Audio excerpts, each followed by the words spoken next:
इसलिए रुद्राक्ष हर मनुष्य के लिए श्रेष्ठ है। जाति ज्ञाति वर्ण भेद की बात नहीं। जरूर शिव पुराण में कहा है ब्राह्मणों को श्वेत रुद्राक्ष पहनना चाहिए, क्षत्रियों को लाल रुद्राक्ष पहनना चाहिए, वैश्य को पीला रुद्राक्ष पहनना चाहिए और शूद्र जाति को काला रुद्राक्ष पहनना चाहिए। लेकिन जाति ज्ञाति के अंदर नहीं जाते हुए कोई भी प्रकार का रुद्राक्ष मनुष्य के लिए बहुत कल्याणकारी मंगलकारी है। रुद्राक्ष हमारी रक्षा करता है, इसलिए अपने बच्चों को भी रुद्राक्ष पहने, आप स्वयं भी रुद्राक्ष पहने।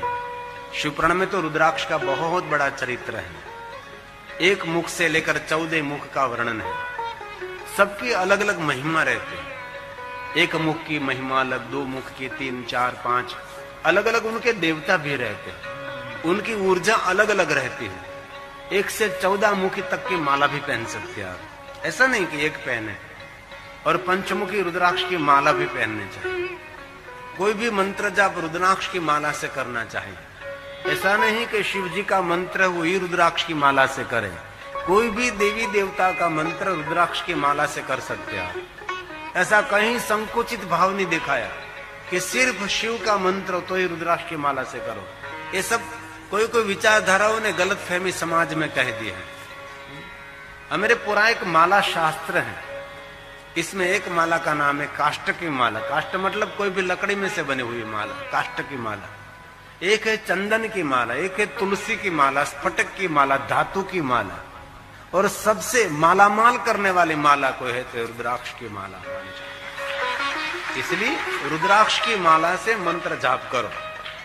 राम जी का मंत्र हो, कृष्ण का मंत्र हो, शिव जी का मंत्र हो, माता जी का मंत्र हो, कोई भी देवी देवता का मंत्र है, आप रुद्राक्ष की माला से मंत्र जाप कर सकते हैं। कोई सामान्य माला से आप मंत्र जाप करो तो समान फल मिलता है, लेकिन रुद्राक्ष की माला से इस मंत्र जाप करो तो 10 कोटि गुना अधिक फल मिलता है।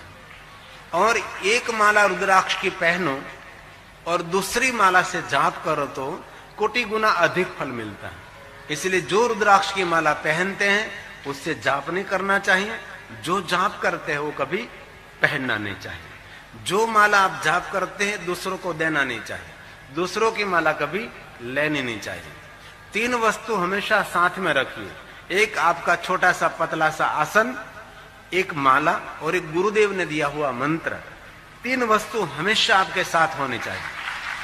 कहीं भी जाओ आप, स्नान कर लिया, अच्छी जगह पर आसन लगाकर एक माला कर लीजिए। कोई टीका करेंगे, कोई निंदा करेंगे, उसको छोड़ दीजिए, ऐसा कुछ नहीं। आपको माला करते हुए कोई देखेगा और निंदा करेगा तो भी उसके मन में तो एक भगवान का नाम तो प्रकट होगा ना कि भगवान को याद कर रहा है, उस बहाने तो भगवान को उसके मन में एक नाम प्रकट हो जाएगा। निंदा करने वाले भी अंदर से तो भगवान को याद करते हुए कि भगवान को याद कर रहा है। इसलिए कभी इसमें संकुचितता नहीं रखनी चाहिए, इसमें कभी लज्जा शर्म नहीं रखनी चाहिए। बाजार में खड़े खड़े पानी पूरी पाव भाजी खाने में शर्म नहीं है, और माला करने में क्यों शर्म भाई? भीड़ पूरी खाने में शर्म, बाजार में खड़े खड़े खाते हैं हम, जैसे भिखारी खाता है।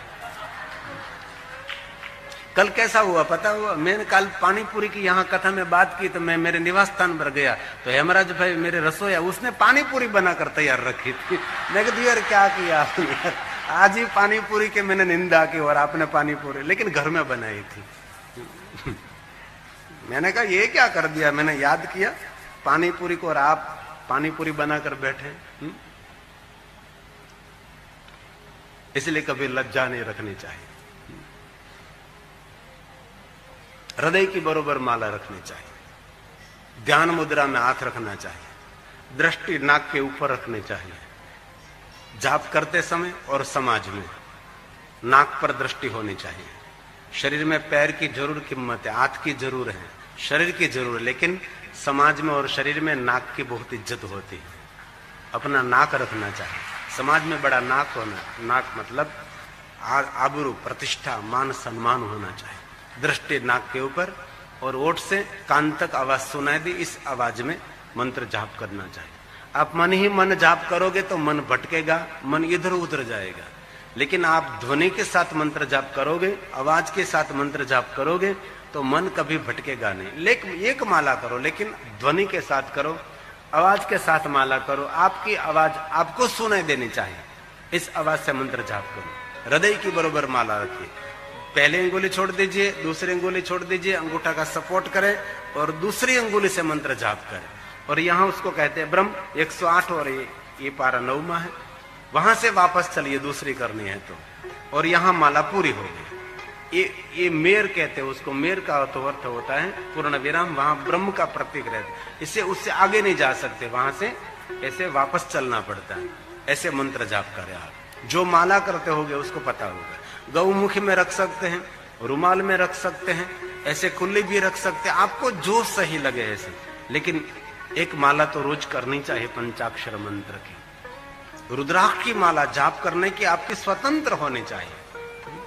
भगवान विष्णु जी ने नारद जी को रुद्राक्ष के बारे में बहुत कुछ कहा है। नारद जी आप रुद्राक्ष धारण करें। रुद्राक्ष मानव मात्र का मंगल और मानव मात्र का कल्याण करते हैं, आरोग्य प्रदान करता है, विचारों की क्रांति देता है, पवित्र विचार देने वाले ये रुद्राक्ष है।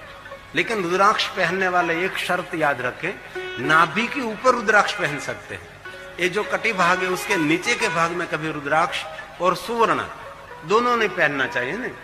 सुवर्ण है तो नाभि से ऊपर पहनो, और रुद्राक्ष है तो भी कटी भाग नाभि से ऊपर पहनो।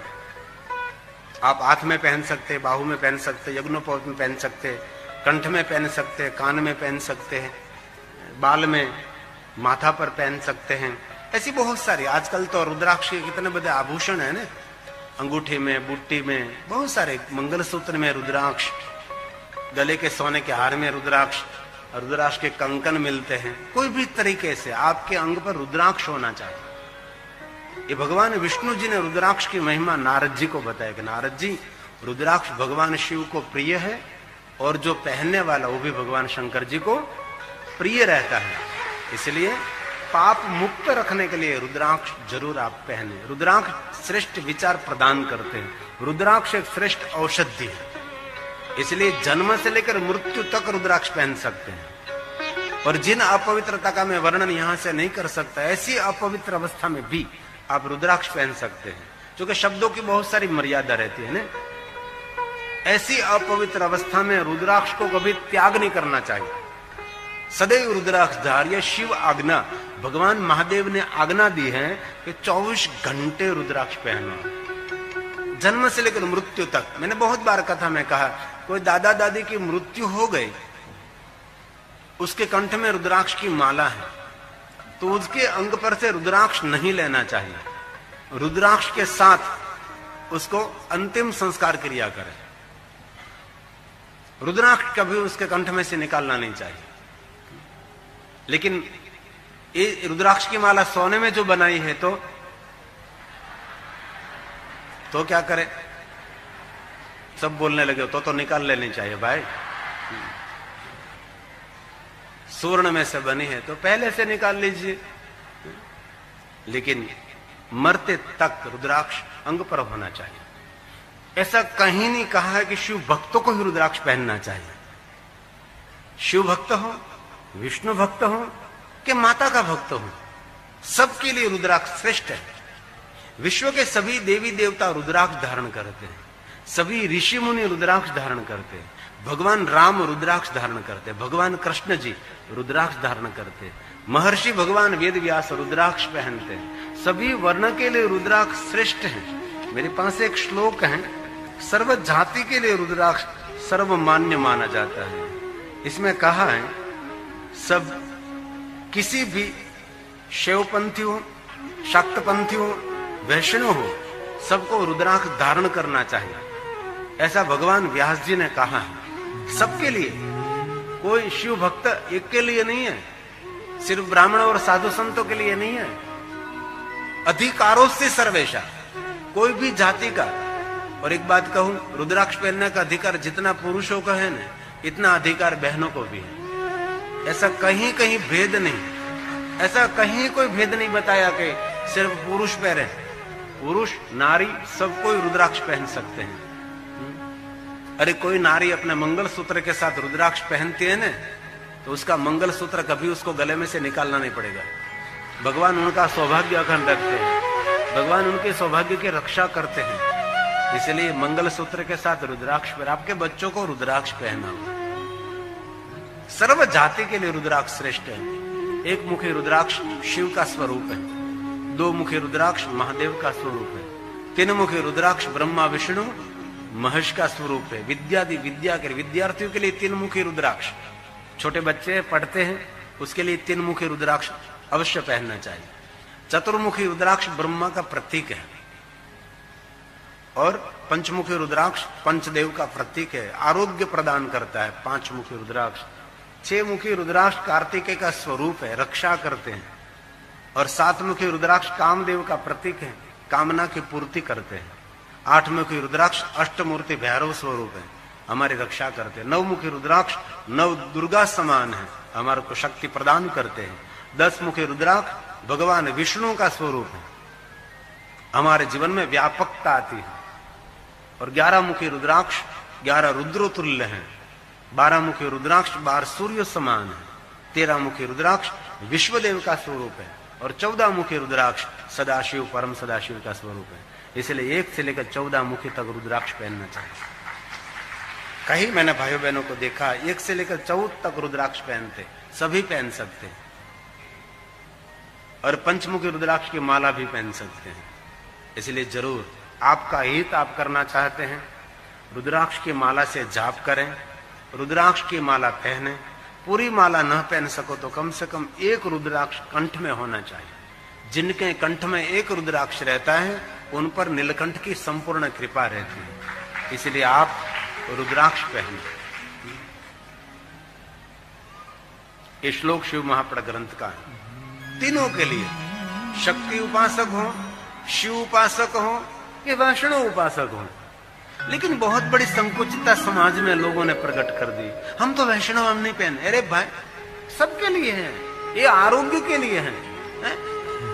ऐसा क्यों संकुचितता प्रकट करते हैं आप? सुनिए जरा श्लोक शिव महापड़ ग्रंथ का। रुद्राक्षं विब्रूया नित्यं सेवः शाक्तो वैष्णवः। सेवः शाक्तो अथः वैष्णवः। तीनों को रुद्राक्ष पहनना चाहिए भाई। इसलिए आशा रखता हूं आप सब रुद्राक्ष पहने। आ जीने जीने जीवात बो उड़े छे ने नाक में घरी जाए बारंबार, बोलिए तो मोઢામાં घुसी जाए। जीने जीने हम देखाय नहीं पण आम उड़ा करे छे। तमने एम लागे आम शा माटे हूँ करूँ, तो गांडो नहीं थई गयो। कोक लागे आम केम करे छे, उड़ा करे, बीक लागे नाक में घरी जशे, मोઢામાં बजे छे। એટલે બહુ ઝીણી ઝીણી જીવાત ઉડે છે। तो आशा रखता हूं आप सब रुद्राक्ष पहनेंगे। भाइयों बहनों वडीलों सब रुद्राक्ष आपकी रक्षा करेंगे। एक बार हम हाईवे पर जा रहे थे, हमारे आगे कोई एक 4 व्हील गाड़ी थी। हमने देखा, खबर नहीं क्या हुआ, ब्रेक लगाई उसने, क्या डिस्टर्ब हो गई पता नहीं। ऐसे ही ये 4 व्हील गाड़ी पलटी करने लगी, 3-4 पलटी कर ली रोड पर ही, रोड पर। बाद में गाड़ी ऐसे ही पलटी रही। लोगों ने खड़े होकर कांच तोड़कर लोगों को निकाला, सबको निकाला, लेकिन किसी को भी खरोच नहीं आई थी, किसी को भी कुछ भी नहीं हुआ था। 2-3 पलटे खा गए तो भी कुछ भी नहीं था। लेकिन मैंने देखा सबके गले में रुद्राक्ष की माला थी। तब मुझे पता लगा कि रुद्राक्ष कितनी रक्षा करते हैं। हर पल आपकी रक्षा करने वाले रुद्राक्ष हैं। इसलिए आपका हित करते हैं तो जरूर रुद्राक्ष पहने आप, और रुद्राक्ष की माला से मंत्र जाप करें। कभी रुद्राक्ष निकालना नहीं चाहिए। कितनी अपवित्र अवस्था में हो आप, ऐसी भी अपवित्र अवस्था में रुद्राक्ष कभी त्यागना नहीं चाहिए। अब रुद्राक्ष पहनो, शुद्ध शाकाहारी रहो, पवित्र आहार, निर्व्यसनी रहो। भगवान आपका मंगल करेंगे, भगवान आपका शुभ करेंगे। इसलिए मैं आशा रखता हूं। रुद्राक्ष कैसे पहने? रुद्राक्ष आप लेकर भगवान शिव को स्पर्श करा दीजिए, अथवा कहीं यज्ञ हो रहा है यज्ञ को धूप दे दीजिए, जल से स्नान करा लीजिए। ये कुछ भी नहीं हो सके तो कोई पवित्र महापुरुष हो, उससे हाथ से कोई संत साधु, कोई पवित्र ब्राह्मण, उसके हाथ से पहन लीजिए। भगवान को स्पर्श करा के पहन लीजिए। आप स्वयं पहन सकते हैं। रुद्राक्ष हमारे लिए हितकारक है, रुद्राक्ष हमारे लिए कल्याणकारी। आशा रखता हूं सभी भाइयों बहनों वडीलों आज से रुद्राक्ष पहनेंगे, महादेव आपकी रक्षा करेंगे। इसमें कहा है रुद्राक्ष जितना पक्का इतना अधिक फल देते हैं, छोटा हो या बड़ा हो। बुद्धिमान लोगों को रुद्राक्ष जरूर पहनना चाहिए। रुद्राक्ष मनुष्य मात्र का मंगल और कल्याण करते हैं। इसलिए ये शिव महाप्र ग्रंथ का श्लोक है, यथा यथा लघु, लघु मतलब छोटा रुद्राक्ष, बड़े रुद्राक्ष, लेकिन रुद्राक्ष आपके अंग को स्पर्श करते हुए होना चाहिए। इस श्लोक शिव महाप्र ग्रंथ का है, रुद्राक्ष के बारे में है। यथा यथा लघु स्याद् वै तथाधिकं फलप्रदम् हकीकतः फलं प्रोक्तम् दशांशे अधिकं बुधे दशांशे अधिकं बुधे। लेकिन रुद्राक्ष टूटा हुआ नहीं होना चाहिए। कीड़े मकोड़े से खाया हुआ रुद्राक्ष नहीं हो जाए, कृमि से खाए हुए छिन्न भिन्न हुआ और टूटा हुआ रुद्राक्ष कभी पहनना चाहिए। गोलाकार रुद्राक्ष होना चाहिए, उसके मुख स्पष्ट दिखाई देना चाहिए। भगवान शिव को याद करके मनुष्य मात्र को रुद्राक्ष पहनना चाहिए। वो मनुष्य अपने जीवन के दोषों में से मुक्त रहेगा। रुद्राक्ष धारण करने वाला रुद्र लोक को प्राप्त होगा। रुद्र लोक भगवान शंकर जी का लोक है ना, महादेव का लोक है, जहां रुद्र निवास करते हैं। रुद्र लोक में उसका निवास होगा जो रुद्राक्ष पहनेंगे। इसलिए मेरे भाइयों बहनों को मैं पुनः पुनः प्रार्थना करता हूं, सही रुद्राक्ष पहने आप। ये शिव पुराण में गाया है सब। कृमि कृमि दुष्टं छिन्न भिन्नं कंटकै हीनमेव च व्रणयुक्त मवृतं च रुद्राक्षान् षड्विवर्जये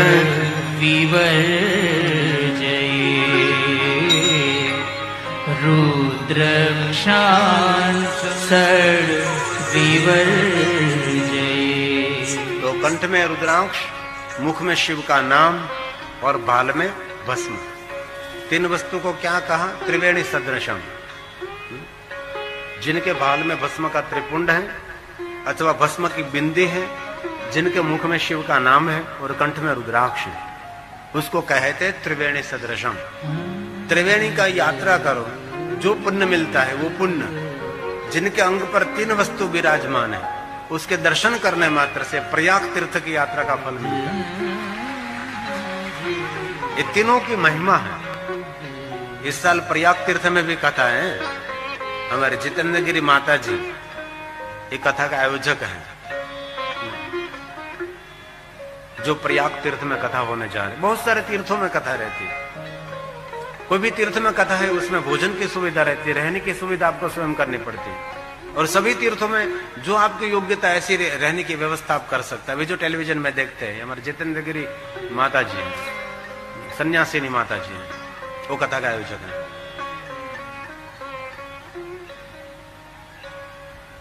वहां 200 रुपए से लेकर 500 से लेकर 5000 के कमरे मिलते हैं।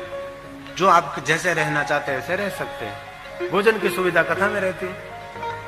और तीर्थ में निवास करना चाहिए, कभी कभी तीर्थ में रहना चाहिए। तो शिव नाम क्या है? गंगा का प्रतीक है। विभूति क्या है? यमुना का प्रतीक है। रुद्राक्ष क्या है? मां सरस्वती का स्वरूप है। इसलिए गंगा, यमुना और मां सरस्वती तीनों का संगम, उसको प्रयाग तीर्थ कहते हैं, जिनको त्रिवेणी कहते हैं। ये भी भगवान व्यास ने गाया है। शिव नाम यथा गंगा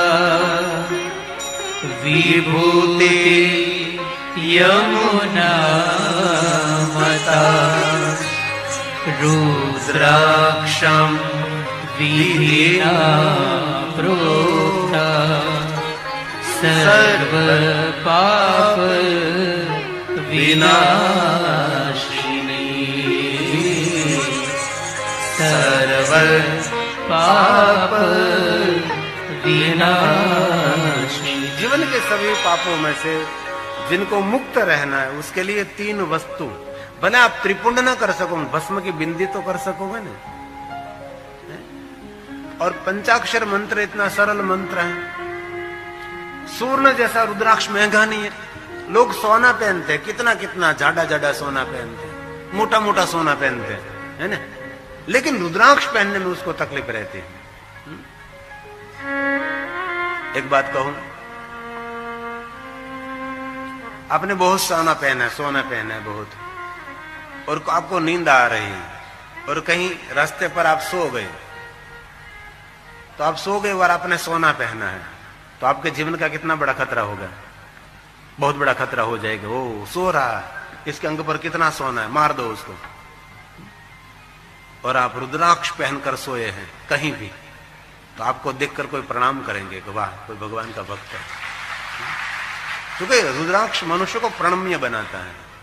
रुद्राक्ष मानव जात को प्रणम्य बनाता है। इसलिए मेरे भाइयों बहनों, बड़े सबको मैं प्रार्थना करता हूं, रुद्राक्ष अवश्य धारण करें। रुद्राक्ष हमारा मंगल करते हैं। और एक नदी के किनारे पर एक छोटा सा गांव था।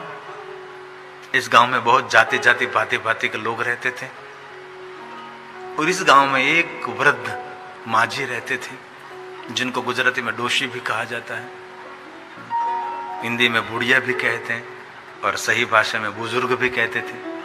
एक माता जी रहती थी, बहुत उम्र लायक थी, कोई नहीं था परिवार में, बस अकेली थी। वो काटने के लिए, सूत काटने के लिए रेंटिया चलाती थी, जो महात्मा गांधी चलाते थे, और रेंटिया चलाकर अपना गुजरान चलाती थी। लेकिन इस वृद्ध माता जी में बहुत भक्ति भाव था।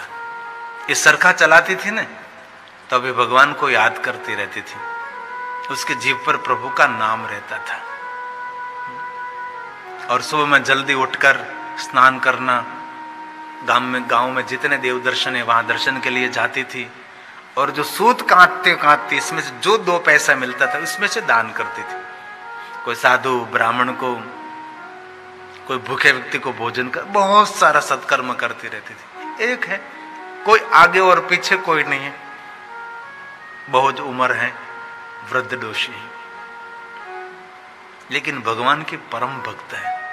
कभी किसी की निंदा नहीं, कभी किसी की निंदा सुननी नहीं, कभी कोई गांव की बात करनी नहीं, कोई गांव की बात सुननी नहीं, बस अपना सरखा भला, अपना सूत काटना ये भला, बस निरंतर एक घूमती रहती थी। ये बहुत बहुत अघरा है ऐसे ऐसे करने से। आरती करने के भी ये भी अघरा है, ये ऐसे आरती चलेगी और ऐसे टंकोरे चलेगी, वो भी प्रैक्टिस से होता है। ये सरखे का भी ऐसा होता है, ये हाथ आम पर है और ये काटते हैं, ये बहुत कठिन है। इसमें प्रैक्टिस करनी पड़ती है, तब ये होता है। निरंतर भगवान का नाम लेती है। इनमें पुरुषोत्तम मास आया, और ये वृद्ध माता जी ने निर्णय ले लिया कि मैं पुरुषोत्तम का व्रत करूंगी। ये वृद्ध माता जी ने पुरुषोत्तम का व्रत करने का निर्णय लिया, और रोज जल्दी उठकर गांव के पास में नदी में स्नान करें। स्नान करने के बाद जहां बहुत सारे ब्राह्मण कथा वार्ता करते हैं वहां बैठती है। कथा वार्ता पुरुषोत्तम मास की कथा सुनकर आती है, और ब्राह्मणों को यथाशक्ति दक्षिणा और प्रणाम करने के बाद जल्दी घर आ जाती है और सूत काटने के लिए बैठ जाती है, और निर्णय लिया कि एक महीनों उपवास में करूंगी। वृद्धावस्था तो है, लेकिन मैं उपवास करूंगी। और रात को भी कथा सुनने के लिए जाती थी। कहीं कहीं गांव में पुरुषोत्तम मास निमित्त रात में कथा होती है, क्योंकि दिन में सब लोग खेती बाड़ी करते हैं। गांव में तो बहुत सारा पशुपालन का रहता है। शहरीकरण और गांव में बहुत आसमान धरती में ये फर्क रहता है। आप शहर में रहो, आप गांव में रहो, आप जंगल में रहो, ये तीनों में अलग रहता है वातावरण। और शहर में बहुत सारा शोर बकोर रहता है, गांव में थोड़ा सा कम रहता है, लेकिन जीवन सादा रहता है। जंगल में बिल्कुल अलगारे जैसा जीवन। और मुझे तो अवसर मिला है, ज्यादातर जंगल में मैं रहा हूं। कोई शहर नहीं, कोई गांव नहीं, ऐसे जंगल में हमारा जीवन बीता है। तो पुरुषोत्तम मास का व्रत, उपवास, कभी कभी दूध पी लेती थी और भगवान पुरुषोत्तम का स्मरण करती रहती थी। बस सरखा चलाती थी, भगवान पुरुषोत्तम को याद करती रहती थी। और कभी कभी सरखा चलाते चलाते थक भी जाती थी, क्योंकि बुढ़ापा है, वृद्धावस्था है, लेकिन बहुत भाव से पूरा दिन पुरुषोत्तम पुरुषोत्तम। जल्दी उठकर नदी में नहाने के लिए जाना, वहां कथा वार्ता सुनना, भगवान पुरुषोत्तम की पूजा, कांठा गौर की पूजा, गांव में जितने मंदिर है वहां दर्शन, साधु ब्राह्मणों को दक्षिणा। सरखा चलाकर 2 पैसा कमाती थी, इसमें भी दान कर देती थी। और सरखा चलाते चलाते कभी कभी मन में सोचती रहती थी कि मेरे घर में एक पुत्र वधू हो तो कितना सुंदर मेरा घर हरा भरा लगता। ये पुत्र वधू हो तो थोड़ा घना काम भी कर लेती और मैं बैठी बैठी सूत काटती रहती। अरे पुत्र वधू कहां से हुए, मेरे कोई बेटा ही नहीं। एक बेटा होता तो भी कमा कर मुझे खिलाता, लेकिन मेरे तो पूरा जीवन ऐसे ही निकालना है। बस मन को मना लेती है, मेरे पुत्र नहीं है। पुत्र नहीं है तो पुत्र वधू कहां से आएगी। ऐसे मन में कभी कभी मन को मना लेती थी, कभी कभी मन उलझन में हो जाता है और फिर प्रभु में मन लगा देती थी। लेकिन ये वृद्ध माता जी सत्संगी थी, सत्संग उनको बहुत प्रिय लगता था। पूरे दिन सूत काटती थी, रेंटिया सरखा चलाती थी, तो भी शाम को कथा सुनने के लिए जाती थी। कभी कभी बहुत थक जाती थी तो नहीं भी जा सकती थी। और पुरुषोत्तम मास के धीरे धीरे दिन बीतने लगे और 10 दिन गए और मन में एक ही था, भगवान कोई बेटा नहीं मेरे, एक आधा छोटा सा कोई बालक मेरे साथ हो तो भी बोलो छालो रहे, तो बातचीत करते रहते।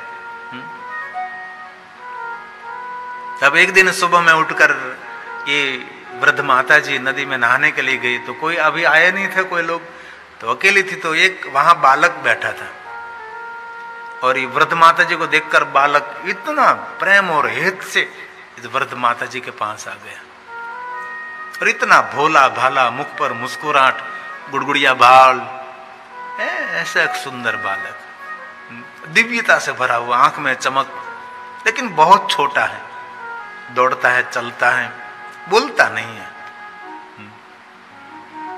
माता जी को पकड़ लिया और माता जी पूछने लगी, बेटा तू कौन है? इशारा करता है, बोलता नहीं, सुनता है, हंसता है। और बहुत देर तक इस माता जी ने कहा कि ये बेटा किसका है, ये लड़का किसका है, लेकिन किसी ने कहा नहीं ये मेरा है। ये उठाकर ले आए घरे और पूरा दिन उसकी सेवा में लग जाती थी। सरखा भी कम चलता था क्योंकि इस बच्चे की सेवा करने है, बालक है, घुघरियाले बाल, प्रसन्न मुख मुद्रा, आंख में चमक, सुंदर बाल पट्टिका, ऐसा दिव्य एक बालक। और माँ जो वृद्ध माता जी थी उसके साथ सुबह में जल्दी उठकर नदी में नहाने के लिए और देव दर्शन के लिए, जब कथा होती तो पलौठी मारकर शांति से आराम से मुख पर मुस्कुराहट रहती थी, वो बालक सुनता रहता था। और माता जी उसको घर लाती थी, दूध पिलाती, जो खाना खिलाती थी और पूरे दिन इसके साथ बातें करती रहती थी। सुख दुख की जो बात है सब कुछ उसके साथ शेयर करती थी और पूरा दिन निकल जाता था। और भगवान को कहने लगी, भगवान पुरुषोत्तम पता नहीं ये बालक किसका है, लेकिन मेरे लिए तो जीवन में खुशबूदार मेरा जीवन बना दिया। ये मेरी बुढ़ापा उस बालक ने सुधार दिया। ये किसका बालक कहां से आया मुझे कुछ भी पता नहीं है, लेकिन जब से बालक मेरे घर में आया तब से मेरा जीवन जीवन मुझे लग रहा है। कभी सुंदर झूला हमें उसको सोला देती थी, बड़ा बड़ा झूला झूले में झुलाती थी, इतना प्यार इतना दुलार करती थी। बालक भी इतना प्रेमाळ, मुस्कुराहट, बोलता नहीं था, बस मौन रहता था, मुस्कुराहट करता रहता था। और ये वृद्ध माता जी का पूरा जीवन बदल गया। और गांव में सब लोग पूछने भी लगे कि ये आपकी बेटी का बेटा है कि कोई रिश्तेदारों का बेटा है। ये डोशी कहते हैं मुझे पता नहीं कौन है, लेकिन बस ये नदी किनारे से ये बेटा मुझे मिला है, किसी का है कहां से मुझे कुछ पता नहीं, बस मैं साथ में रखता हूं उसकी सेवा। और पूरे दिन इस छोटा सा बालक उसकी ही बातें करते रहते। कोई भी बातों केंद्र में ये लड़का रहता है, कोई भी मिले और कोई बात नहीं, कोई भी बात में वो आ जाता है बस। और 20 दिन हो गया पुरुषोत्तम मास में, और ये डोशी का पूरा जीवन बदल दिया। वृद्ध माता जी का पूरा जीवन इस बालक ने बदल दिया। घर में कोई नहीं थे, कोई बोलो सालो नहीं, कुछ भी नहीं, शांत रहती थी डोशी। अकेले के लिए कभी गीत गाती थी, अकेले के लिए बोलती रहती थी। आज उसके साथ एक बालक है, वो मुस्कुराता रहता है, और इस बालक की सेवा में ज्यादातर समय देती थी। रोज सुबह में जल्दी उठकर नदी में नहाने के लिए बालक और ये वृद्ध माता जी दोनों जाते थे। कभी कभी बहुत बहनों की भीड़ हो जाती थी तो ये माता जी उसके साथ नहाने, और ये बालक अलग जाता था नहाने के लिए, दौड़ता दौड़ता लगातार, इतना स्फुरीला था। और इस नदी किनारे एक राजा का महल था। राजा के महल के झरोखे में से राजा की कुंवरी ये सब जो स्नान करते हैं ना, उसको झरोखे में खड़ी खड़ी देखती रहती है, क्योंकि उसको तो अनुमति नहीं होती ना जाहिर जीवन की। जो राजघराने के लोग हैं, जो बहुत फेमस हैं, उसकी जाहिर जिंदगी खत्म हो जाती है। वो सब जाहिर में सामान्य आम आदमी की तरह वो रह नहीं सकते, उसके बहुत जीवन में मर्यादा आ जाती है। तो राजकुमारी देखती है सबको, नहाते हैं सब लोग नदी में झरोखे पर। तो उसने देखा को कोई बालक है, तो उसमें देख लिया करे कोई बालक। वो बालक भी कैसा, नदी में नहाने के लिए जाता था तो बड़ा युवक बन जाता था, और नहा धोकर फिर बाहर निकलता था तो बालक बन जाता था। ये राजकुमारी रोज देखती थी, देख लिया कि कोई तो देव पुरुष है, कोई अलौकिक कोई जीवात्मा है, ये कोई बालक तो नहीं है। दूसरे दिन कुंवरी ने देखा, जल्दी आ जाती थी और डेली देखती थी, रोज देखती थी। ये बालक नदी में नहाने के लिए जाता तब युवक बन जाता था, और फिर बालक निकले छोटा बन जाता था। तीसरे दिन, चौथे दिन, पांचवें दिन ये देखती रही। बाद में कुंवरी का मन वहां लग गया। पुख्त बहनी तो थी, कोई दिव्य युवक है, लेकिन कोई देव युवक है। रानी को कहा, गांव में एक बुढ़िया है, वृद्ध एक माता जी है, उसका एक बालक है, उसके साथ मुझे विवाह करना है। राजा ने अपने व्यक्तियों को कहा, जाओ तपास करो कौन है। तो गांव में गए लोग वहां बुढ़िया के पास, कहा कि भाई मुझे पता नहीं ये किसका बालक कहां से आया है, लेकिन जब से मेरे जीवन में आया तब मेरे जीवन में और खुशबू हो गई। तो राजा को संदेश मिला कि बुढ़िया को मालूम नहीं वृद्ध को कि कहां से है, कौन है पता नहीं, लेकिन इसके साथ रहता है। कोई हता पता नहीं उसका कहां से है, कौन है, नहीं। राजा की कुंवरी ने हठ ले लिया कि मुझे विवाह करना है तो उसके साथ, इस बालक के साथ ही मैं करूंगी।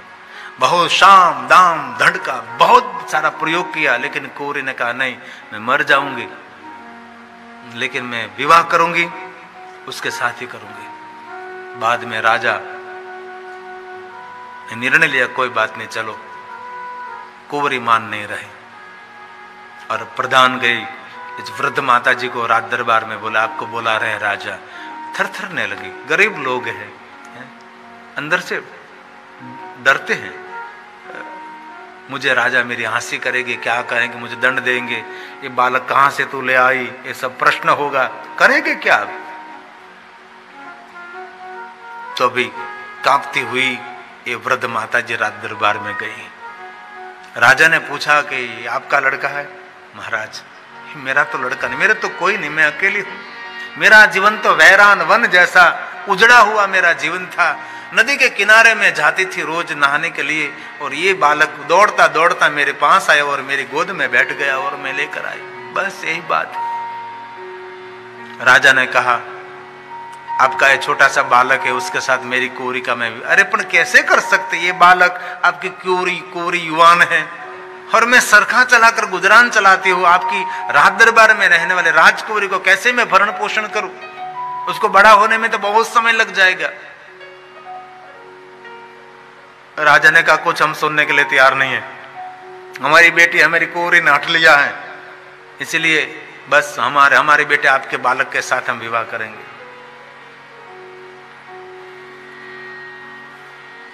या तो जीवड़ो मैंने चढ़ी जा। तो अंत में निर्णय लिया गया, चलो कोई बात नहीं, मैं कैसे भरण पोषण करूंगी।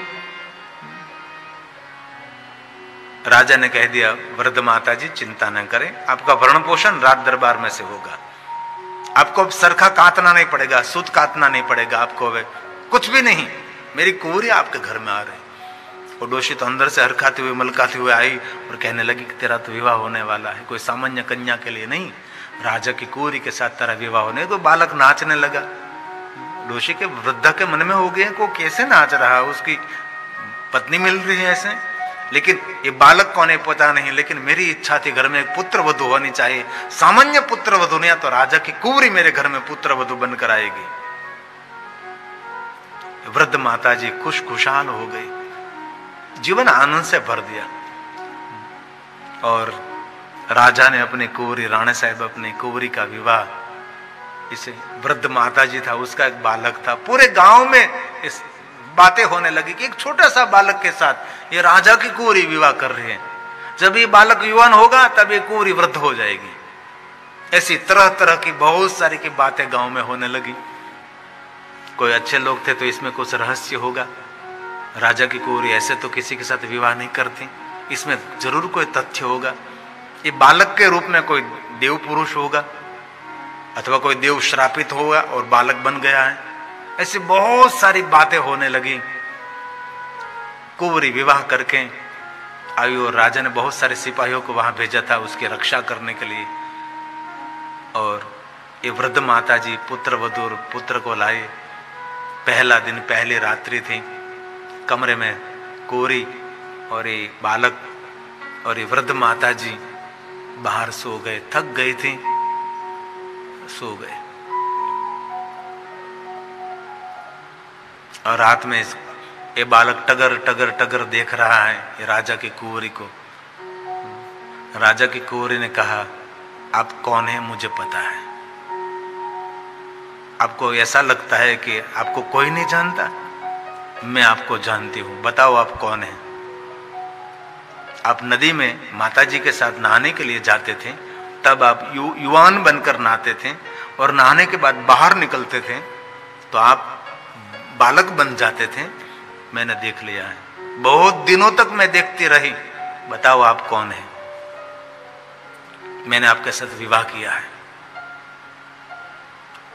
इस समय बालक कभी नहीं बोला था, इस समय बोला बालक सुन, आपके पिताजी को कहे 1008 गाय का दान करे, 1000 ब्राह्मणों को भोजन करावे और ब्राह्मणों को वस्त्र दान करे, अन्न दान करे, तो मेरा सही रूप में बता सकता हूं। रात बीती, वृद्ध माता जी को साथ में लेकर एक कुंवरी राज दरबार में गई और राजा और रानी को कहा कि जिस बालक के साथ मेरा विवाह आपने किया है, ये बालक ने रात में मुझे कहा है कि मेरा सही रूप में बता सकता हूं, लेकिन 1008 गाय का दान, 1000 ब्राह्मण और सबको वस्त्रदान अन्नदान, तो उसका सही रूप आप देख सकते हैं। राजा तो राजा था, इसी समय निर्णय ले लिया, चलो अभी आयोजन करेंगे, 1000 गायों का दान, 1000 ब्राह्मण, सबको वस्त्रदान, अन्नदान, सब कुछ किया। वृद्ध माता जी को ये बालक खड़खड़ाहट हंस रहा है, राजा रानी सबको, रात दरबार, पूरा गांव में कुतूहल है, ये क्या सब कुछ हो रहा है। और एक बालक है, मूल रूप दिखाना है, और राजा की कुंवरी ने उस बालक के साथ विवाह किया है।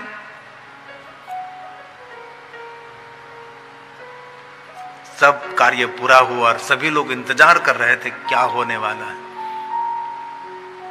तब यज्ञ पूर्ण हुआ, पूजा पूर्ण हुई, 108 गायों का दान, ब्रह्म भोजन, वस्त्रदान, अन्नदान, सब कुछ हुआ। तब राजा ने कहा, कुंवरी, ये बालक ने तो अपना मूल रूप तो दिखाया नहीं, वो तो ऐसे ही हंस रहा है। छोटा बालक जैसे निर्दोष, जिनके मुख पर मुस्कुराहट ऐसे ही हंसता रहता है, उसका मूल रूप तो दिखाना चाहिए ना। तब कुंवरी ने कहा, मैं जानता हूं आप कौन हैं, लगातार मैंने नदी में देखा है, आप नहाने के लिए आते हैं, नहाने के लिए जाते हैं, तब युवक बन जाते हैं, बाहर निकलते तब बालक बन जाते हैं, वृद्ध माता जी से बालक बनकर आप उसके घर जाते हैं। आप अभी बताओ, जो आपने कहा वो मैंने, मेरे पिताजी ने कर दिया, आप मूल रूप में प्रकट हो जाओ। तब ये बालक हंसता हुआ कहने लगा कि आज पुरुषोत्तम मास पूर्ण हो गया और ब्रह्म भोजन हो गया। ये वृद्ध माता जी कैसे पुरुषोत्तम मास का जो व्रत का गुजराती में उजवणु कहे, केवी रीते उजवणु करी सके। आज ये वृद्ध माता जी के माध्यम से गायों का दान हो गया और ब्रह्म भोजन हो गया, वस्त्रदान, अन्नदान भी हो गया।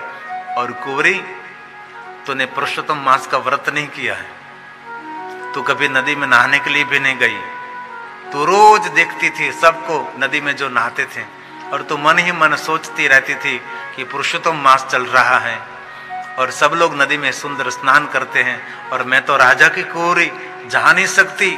मैं जो सामान्य कोई लड़की होती तो सबके साथ में नहाने के लिए नदी में जाती, मैं भी पुरुषोत्तम का व्रत करती थी, तू भी मन में संकल्प करती थी पुरुषोत्तम मास का मुझे व्रत करना है।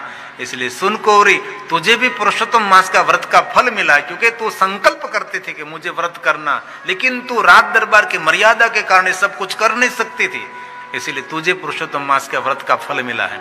और ये वृद्ध माता जी सरखा कांपते कांपते पुरुषोत्तम मास का व्रत करती थी, भूखी रहती थी, साधु ब्राह्मणों को दक्षिणा देती थी, देव मंदिरों में दर्शन करने के लिए जाती थी, और ये निरंतर संकल्प करती रहती थी कि मेरे घर में पुत्र वधु होनी चाहिए। उसके घर में सामान्य पुत्र वधु नहीं, राजा की कुंवरी उसके घर में पुत्र वधु बनकर आई और कहती थी कि मेरे कोई लड़का नहीं है, तो लड़का मुझे कैसे हो, तो मैं स्वयं पुरुषोत्तम भगवान हूँ, ये वृद्ध माता जी का लड़का बनकर आया हूँ और तेरा पति बनकर आया हूँ। रात दरबार राजा सब देखते रह गए। वैसे इस बालक में से भगवान पुरुषोत्तम प्रकट हुए और आकाश में से एक विमान आया और विमान आकर कहा, राजा ब्राह्मणों सबको प्रणाम किया और मैं पुरुषोत्तम भगवान हूँ। वृद्ध माता जी को विमान में बैठाया और राजकुमारी को विमान में बैठाया और भगवान पुरुषोत्तम ने कहा, तीसरी साल पुरुषोत्तम आने वाला है, तब आप व्रत करना। हेलो भक्तों, राधे राधे, हर हर महादेव। तो आपका मेरे चैनल डिस्कवरी ऑफ धर्म में स्वागत है। तो भक्तों, आपने इस कथा में रुद्राक्ष की महिमा का वर्णन सुना, जिसमें गुरुजी ने बताया है कि रुद्राक्ष की माला किस प्रकार पहनना चाहिए और किसको पहनना चाहिए। तो भक्तों, रुद्राक्ष की माला हर किसी को पहनना चाहिए, हर व्यक्ति, बच्चा, बालक, कोई भी रुद्राक्ष की माला को ग्रहण कर सकता है। तो भक्तों, कैसी लगी आपको आज की ये कथा कमेंट बॉक्स में ज़रूर बताएं। और रुद्राक्ष की महिमा आपने बहुत ही किस्मत वालों को सुनने की मिलती है। कहते हैं कि अगर आप भजन भगवान का करते हैं, किसी भी भगवान का भजन करते हो, चाहे वो राम भगवान हो या कृष्ण जी हो या कोई देवी जी हो या शंकर जी का भजन हो, आप रुद्राक्ष की माला से अगर भजन करते हैं तो उसका करोड़ों गुना फल की प्राप्त होती है। तो भक्तों, अगर आपको ये कथा पसंद आए हो, हमारे चैनल डिस्कवरी ऑफ धर्म को सब्सक्राइब जरूर कीजिएगा। मिलते हैं एक अगली नई कथा के साथ। जब तक आप हमारे चैनल से जुड़े रहिएगा। राधे राधे, हर हर महादेव। कमेंट बॉक्स में हर हर महादेव लिखना न भूलें।